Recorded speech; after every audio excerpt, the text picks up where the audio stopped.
उपासक उपास्य देव की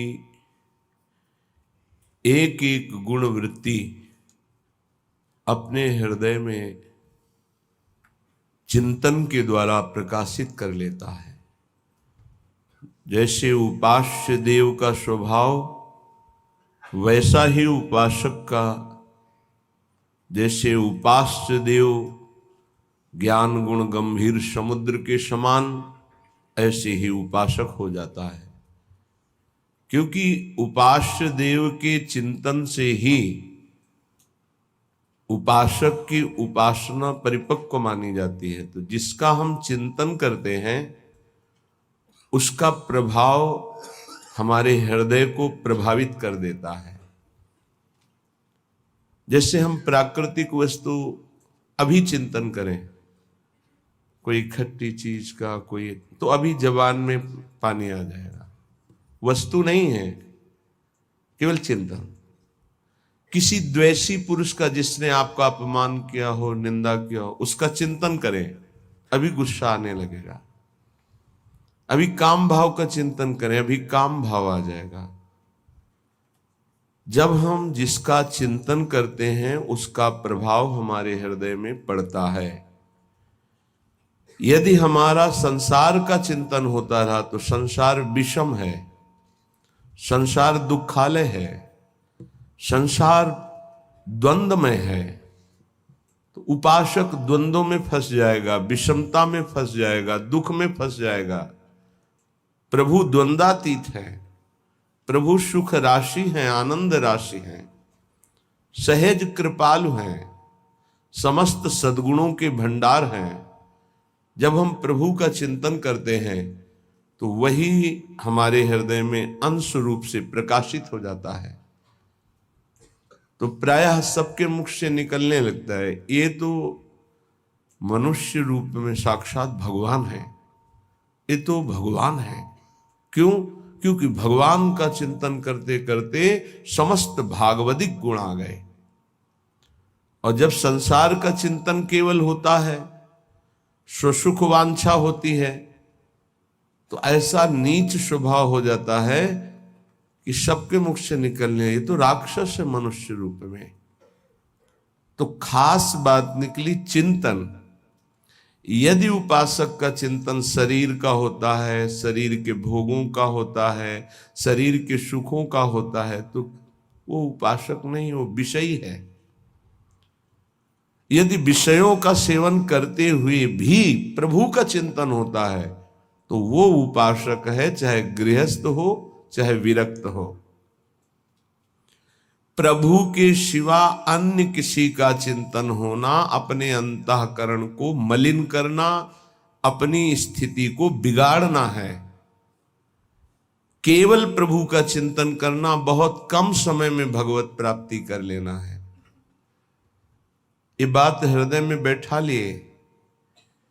हम जिसका चिंतन करते हैं वो बिना प्रभाव दिए नहीं रहता, ध्यान रखना। तो जब हम गंदी बातों का चिंतन करेंगे, जगत का चिंतन करेंगे, तो जगत को भगवान ने दुखालयम कहा है। चाहते सुख और चिंतन करते हो संसार का, तुम्हें सुख मिलेगा। जो आनंद सिंधु सुख राशि प्रभु हैं, सुख चाहते हो तो प्रभु का चिंतन करो। जब दुख नहीं चाहते हो तो सुख सिंधु प्रभु का चिंतन क्यों नहीं करते? चाहते हो सुख और चिंतन करते हो संसार का, चाहते हो सुख और करते हो पाप, जिसका परिणाम है दुख। पाप का तात्पर्य होता है शास्त्र विरुद्ध आचरण, वही पाप कहलाते हैं, वही अपराध कहलाता है। इसलिए हर उपासक को हर क्षण अपने आराध्य देव के चिंतन को संजोना चाहिए, संवारना चाहिए, छुपाना चाहिए, बचाना चाहिए, पचाना चाहिए। ऐसा कर ले गया तो दिव्यानुभूतियां उसके हृदय में ऐसी सच्ची मानिए। आपको जो सुख प्रभु के चिंतन में मिलेगा वो ब्रह्मा के पद में भी नहीं है। ये केवल कथा नहीं है कि प्रवचन किया जा रहा है, केवल आप चित्त जोड़िए थोड़ा प्रियालाल से, किशोरी जी के चरणों में चित्त को जोड़िए, राधा नाम से चित्त जोड़िए। जपना और चित्त जोड़ना थोड़ा अलग अलग है। चित्त जोड़ने का मतलब है तन्मयाहा स्थिति। नाम चल रहा है, नाम देख रहे हैं, नाम सुन रहे हैं और कुछ चिंतन नहीं है, उसे तन्मय कहा जाता है। नाम में तन्मय, रूप में तन्मय, लीला में तन्मय, सेवा में तन्मय। बिना तन्मय के चित्त संसार का चिंतन करता है और क्रियाएं भागवतिक होती हैं तो आनंद का अनुभव नहीं होता है।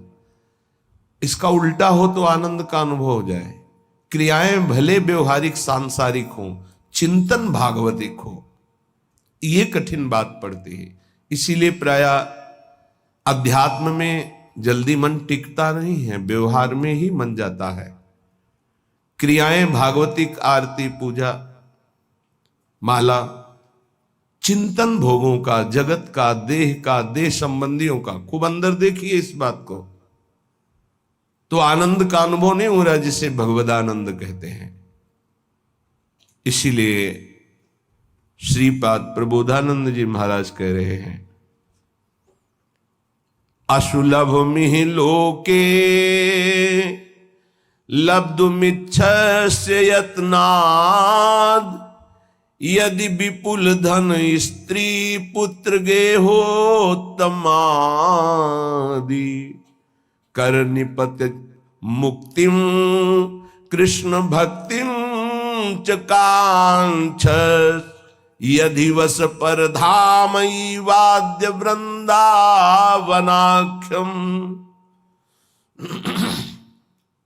तुम्हें बहुत संपत्ति की चाह है, मेरे प्रभु का भजन करो, सच्ची मानिए। ऐसी संपत्ति प्राप्त होगी कि न पारमेष्ठ्यम न महेंद्रधिष्ण्यम न सार्वभौमम न रसाधिपत्यम न योग सिद्धिर न पुनर्भवम वा। विश्वास करो। 4 दिन भजन करते हो, ऊब जाते हो, ऐसे नहीं। लक्ष्य की प्राप्ति के लिए प्राणों की बाजी लगाई जाती है, चाहे कोई लक्ष्य हो। लौकिक लक्ष्य में क्या खिलवाड़ से कोई विजय प्राप्त करता है? प्राणों की बाजी लगाकर जब अभ्यास किया जाता है तो साधारण से साधारण और असाधारण से असाधारण सब पर विजय प्राप्त की जाती है, जब प्राणों का मोह छोड़कर अभ्यास किया जाता है। ऐसे ही भजन का अभ्यास आप मान लीजिए, जो चाहिए वो प्राप्त हो जाएगा। श्रीपाद कह रहे, असुलभ मिहि लोके लब्धुमिच्छस्य यत्नाद। तुम प्रयास से उतना धनी नहीं हो सकते हो जितना भगवत कृपा से हो जाओगे। प्रयास तो सब कोई कर रहा है कि मैं सर्व सुखों का भोक्ता बन जाऊं, पर बन पा रहा है क्या? भगवान के नाम का चिंतन करते हुए जथा लाभ संतोष सदा काहू सो कछु न चाहोंगो, ये स्थिति सुदामा जी की थी। कई कई दिन घर में भोग नहीं लगता था, तुलसी दल और चरणामृत से बच्चों का पोषण होता था।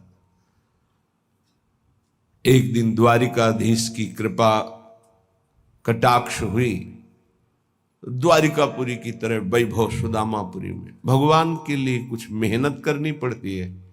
एक संकल्प से अनंत ब्रह्मांडों का सृजन हो गया, लेकिन बलिहारी सुदामा जी की एक दाना भी नहीं पाया वहां का। वो भिक्षा से ही जीवन यापन करते रहे।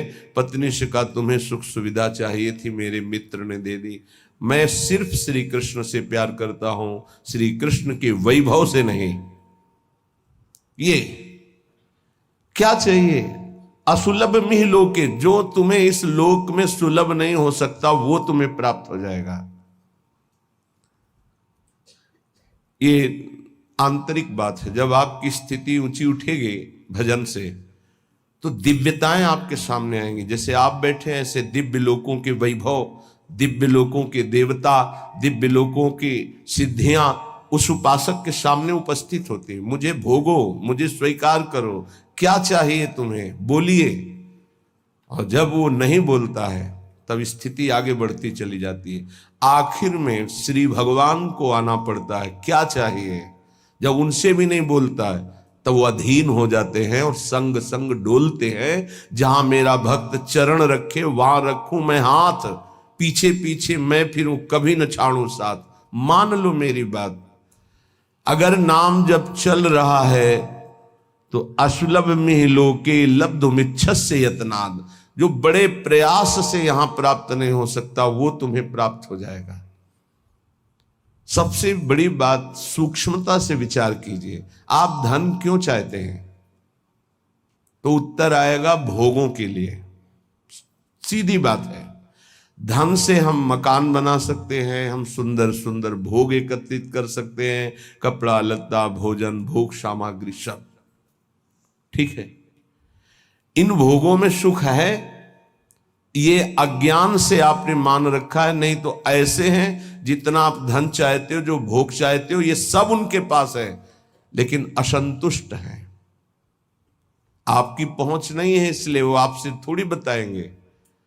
अपने लोगों को पता है, जिन पदों की आप आकांक्षा करते हैं, जिन भोगों की आकांक्षा करते हैं, जिस वैभव की आकांक्षा करते हैं, वो वैभव है, वो पद है, वो भोग है, पर एकांत में रोते हुए नजर आए हैं। रोते हुए।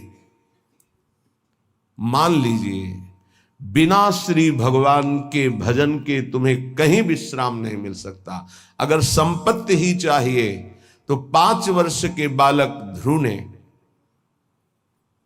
जब सुरुचि ने झिड़क दिया कि अगर महाराज की सिंहासन पर बैठे हुए गोद में बैठना है तो जा नारायण का भजन कर और ये शरीर छोड़ और मेरे गर्भ से पैदा हो, तब तो सिंहासन का अधिकारी होगा, सुनीति के गर्भ से नहीं। माता सुनीति ने उसी बात को पुष्ट किया, बेटा तू विमाता को कटुवचन बोलने वाली मत मान, वो मां है, ठीक कहती है।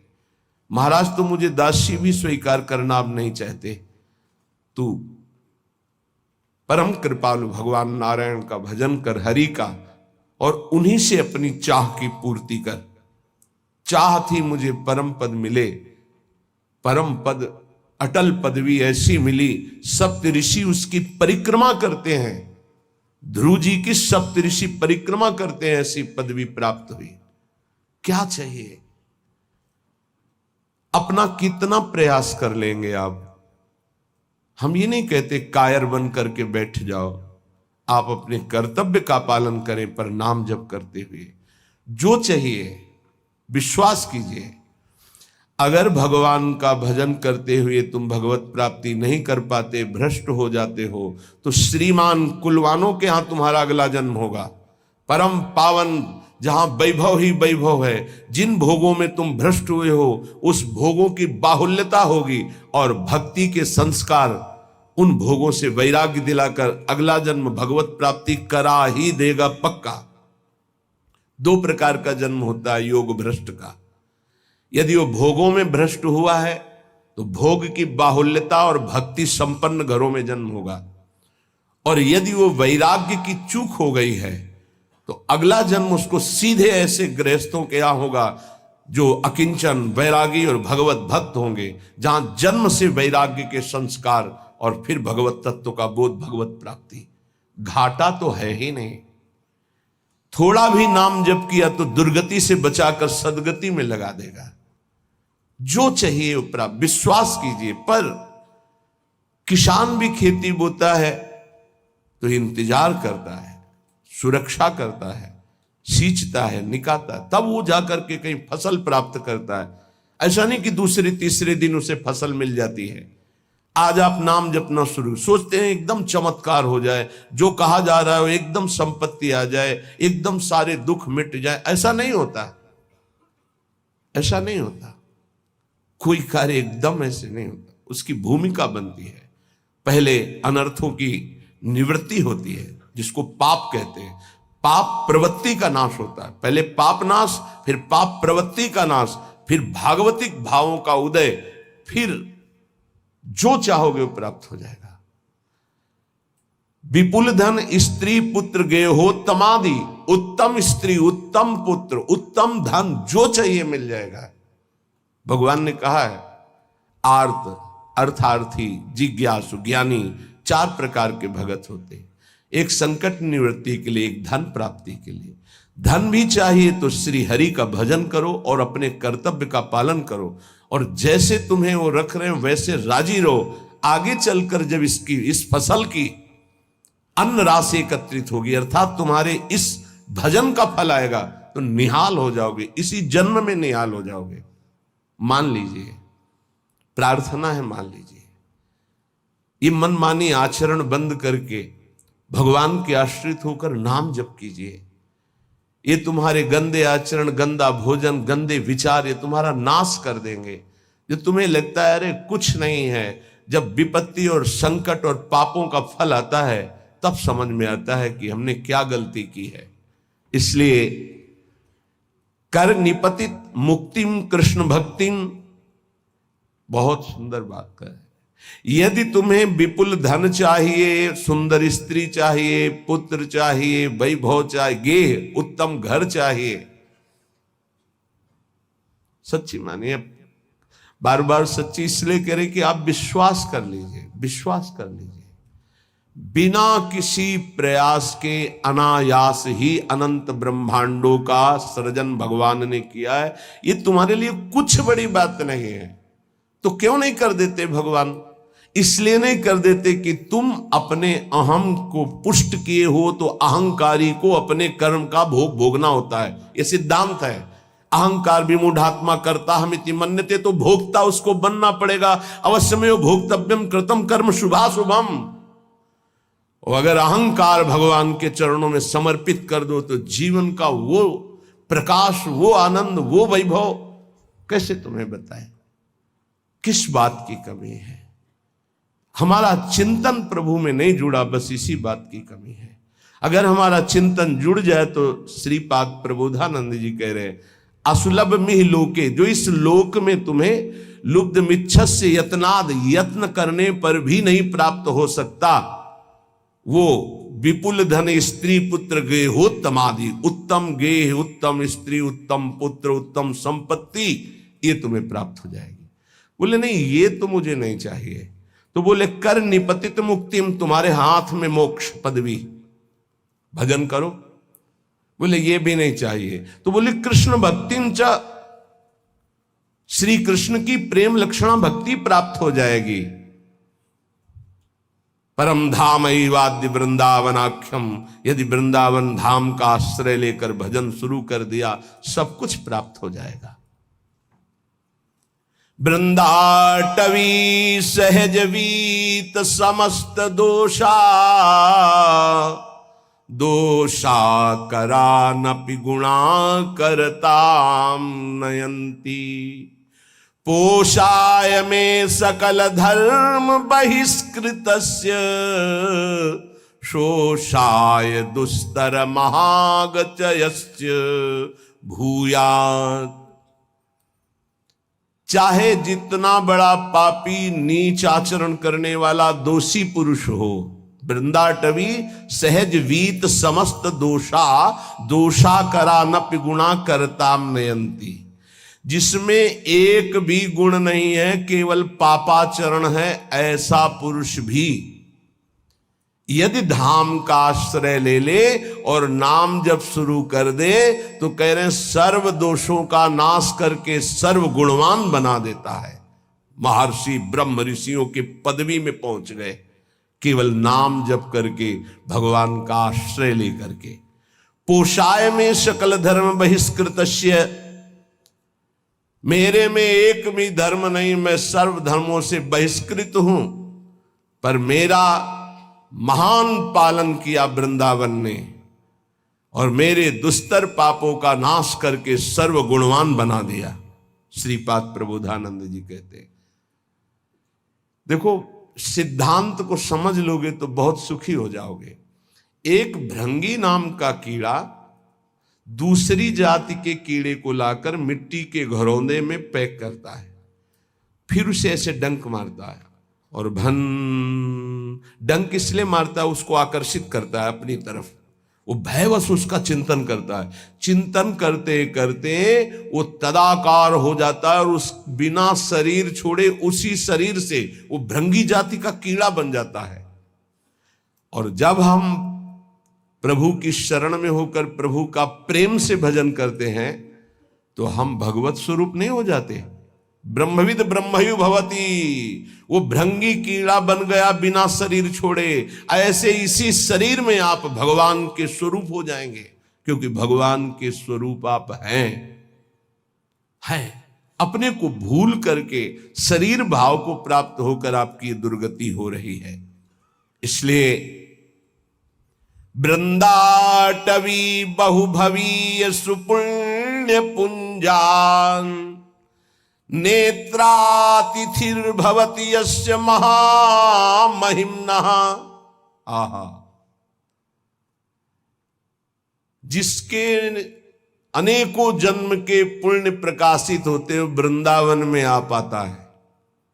श्री जी की कृपा, समस्त सुकृत फलीभूत हुए, आपको वृंदावन आने को मिला, वृंदावन में बैठकर सत्संग सुनने को मिला।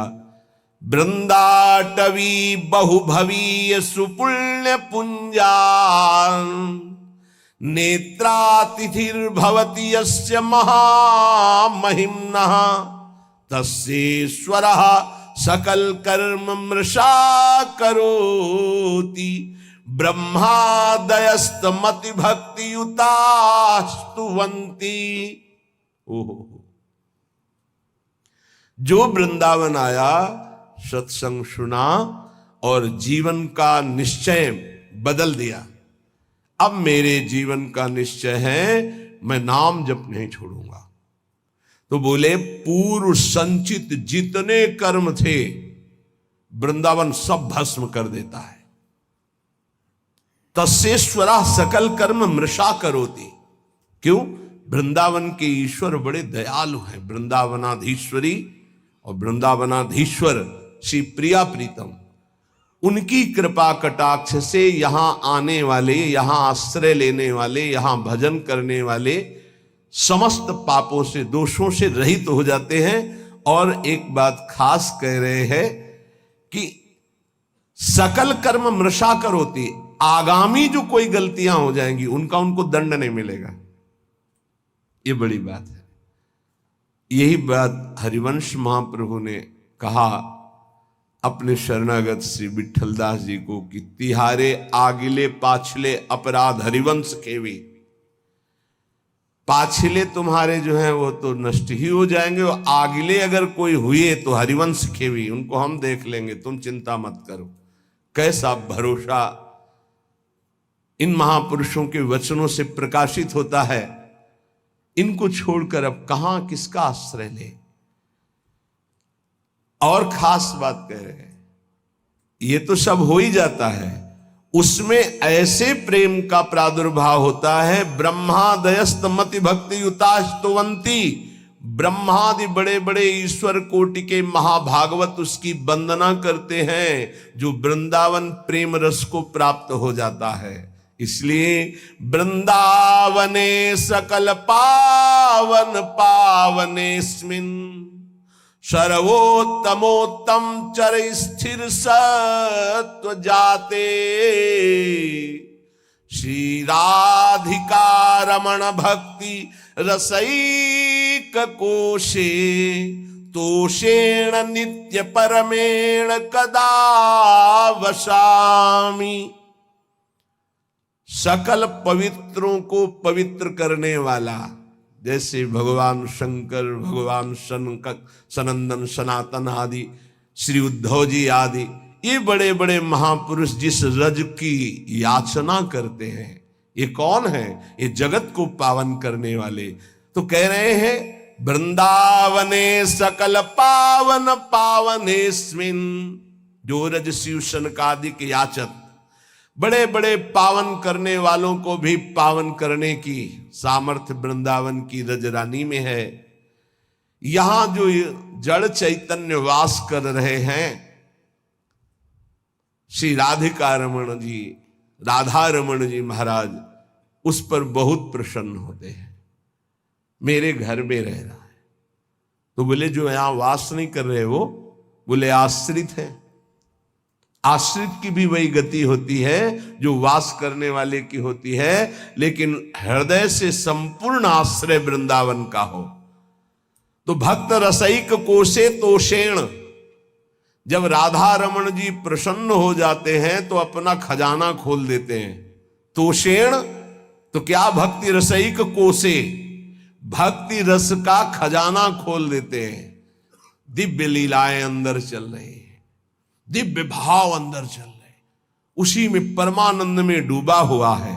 नित्य परमेण कदावसामी, क्या कभी मेरे जीवन में ऐसा अवसर आएगा कि मुझे ऐसे श्रीधाम वृंदावन में वास मिले और मैं निरंतर प्रिया प्रीतम के चिंतन में ऐसे डूबूं जैसे मछली जल के बिना जीवित नहीं रह सकती, ऐसे एक आधे क्षण के लिए भी यदि हमारा चिंतन छूटे तो प्राण व्याकुल हो जाए। यही भक्ति का, भजन का सही स्वरूप ये है कि जैसे मछली जल से अलग की जाए तो जहां तनिक जल बिछुड़े छोड़ी देत है प्राण। जहां जल से अलग हो तो तड़पते हुए प्राण त्याग, ये भजनानंदी का स्वभाव है, यह है आश्रित का स्वभाव, यह है वृंदावन वासी का स्वभाव। अगर ये स्वभाव नहीं है तो अभी वृंदावन वास तन मन के बन से ये अभी सही बात नहीं हो रहा, अभी सही आश्रय नहीं है, अभी सही भजनानंदी नहीं है, ये पहचान है। बड़ी कृपा है, आप सच्ची मानिए, जिनको कोई उपाधि नहीं मिली है, उपाधि पदवी, जिनको कोई जानता नहीं, बड़ी कृपा है। वो जीवन जिसको कोई नहीं जानता है वो हरि प्रिया के संग व्यतीत होता है, प्रिया प्रीतम के संग। कहीं कोई चिंतन जाने की गुंजाइश ही नहीं, कोई जानता ही नहीं, कोई प्रणाम नहीं, कोई नमस्कार नहीं, कोई बात नहीं करता, कोई नहीं बात करता, कभी कोई राधे राधे नहीं कहता, और कहे भी तो उपेक्षा कर दी जाती थी कि कहीं परिचय ना हो जाए। जहां तनिक जल बिछुड़े छोड़ी देत है प्राण, यह है भजनानंदी का स्वरूप। तद स्मरणेन परम व्याकुलते, देखो कहां हो, देखो प्रायः बहुत दिनों के बाद एक ऐसे महाभागवत के दर्शन हुए, सबकी चरण वंदना, लेकिन ऐसी स्थिति कि जहां तनिक जल बिछुड़े छोड़ देते हैं प्राण, एक महाभागवत के बहुत दिनों बाद दर्शन हुए जो महाराष्ट्र से पधारे थे। रोम रोम से निकल रहा था विठ्ठल विठ्ठल विठ्ठल विठ्ठल विठ्ठल। ऐसी महान स्थिति आज हमारे ऊपर प्रिया जो प्रसन्न हुई, ऐसे महाभागवत का साक्षात्कार करा दिया। पर जानते हो, एक साधारण पतली धोती, एक साधारण कुर्ता और ऐसे छुपे हुए वेश में कि कोई ये ही नहीं कह सकता कि संत है, लेकिन ऐसी ऊंची स्थिति नाम की, पूछो मत। ये कोई उपाधि नहीं, कोई परिचय नहीं और कोई सम्मान की प्रियता नहीं, ऐसे बैठे हुए थे, कोई आदर नहीं। जब दृष्टि में दृष्टि मिली तब लगा अरे कितनी उच्च कोटि की अवस्था इनकी अध्यात्म की है। नेत्र तरसते हैं भजनानंदी और ब्रह्मबोध संपन्न महापुरुष के दर्शन के लिए। सच्ची माने, ये उपाधियां तो बहुत है, उपद्रव कराने वाली बहुत उपाधियां हैं। उपाधि रहित महापुरुष, खास बात है, उपाधि रहित महापुरुष, देहाध्यास रहित महापुरुष, भगवत चिंतन में डूबा हुआ महापुरुष, तत्वबोध महापुरुष, ये अंगुलियों में गिने जा सकते हैं, ये सैकड़ों की संख्याओं में नहीं होते। छोड़ी देत है प्राण जहां जल से बिल गावे, अगर मछली को जल से अलग करो तो प्राण त्याग देती है, ऐसे ही भजन के जरा से विस्मरण के आभास में उनको ऐसा लगता है कि मेरे प्राण निकल जाएंगे, भजन छूट गया क्या। अगर मछली को पानी से निकालकर शुद्ध गाय के दूध में, अब दही में, या सुंदर घी में, या सुंदर रबड़ी में डाल दो तो बचेगी क्या, प्राण त्याग देगी। केवल जल, ऐसे ऐसे भजनानंदी। दे दूध में डारी रहे, ना प्राण गवावे। अगर दूध में डाल दे तो रहे ना, वो अपने प्राण त्याग देगी, क्योंकि पानी से प्रेम करती मछली। तो जाको वही आहार ताहि को, काले दीजे रहे न कोटि उपाय, और सुख नाना कीजे। बोले जिसका जो आहार है वो उसी की प्राप्ति में जीवित रहेगा, अन्यथा प्राण त्याग देगा। ध्यान दीजिए, भजनानंदी का आहार है नाम जप। अगर नाम जप छूटा तो प्राण त्याग देगा, जीवित नहीं रह सकता। कसौटी में कसो कौन सी स्थिति है आपकी, कितना आप भजन से प्यार करते हैं। यह लीजे दृष्टांत सके सो लेई बिचारी, जो नाम से ऐसो करे स्नेह ताहि की मैं बलिहारी। मैं बलिहारी हूं ऐसा जो नाम से प्रेम करता है। पलटू ऐसी प्रीति कर जल और मीन समान, जहां तनिक जल बिछुड़े छोड़ देत है प्राण। भजन का क्या स्वरूप है, तद स्मरणेन परम व्याकुलती थी। श्री पलटू स्वामी जी कहते हैं, बहुत बड़े भजनानंदी महापुरुष, जिनके रोम रोम से सीताराम सीताराम निकलता था। कह रहे हैं ऐसी प्रीति करो नाम से, जैसे जल से मछली प्रीति करती, दूर होने पर प्राण त्याग देती है।